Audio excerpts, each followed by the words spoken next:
Dito sa amin, walang prima donna. Lahat nung time namin, pag sinabi mo 7 a.m., 7 a.m. or 6:30, ako nga, hanggang ngayon na, na nandito na ako, yung attitude na gano'n, nadala ko yun hanggang ngayon, na 30 minutes before call time, nandun ako, nauna pa ako sa, namin, generator. Samantalang yung mga ibang artista, mga 10 o'clock.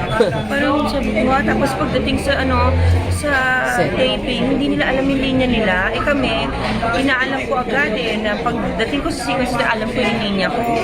Tsaka nakaka-pressure din to work with Direk Gina Alhar kasi si Direk Gina Alhar, multi-awarded actress yan, plus director. So parang, di ba? Pero itong mga bagets, hindi ko na mention. Tago na natin sa pangalan. Charot. What advice would you give them? I keep on telling them that, for you to, Did you personally tell them? Oh yeah, I did tell them na sabi ko, if you want to stay longer in this field, you have to be humble. You have to love what you're doing. It's not all about the money or the compensation, the perks. No, you have to love what you're doing. Saan po ba mas, ako po ba tanong, saan po ba mas maraming professional? Sa kapamilya o sa kapuso? Nakakatawa ka. Doon lang ako sa core. Ha?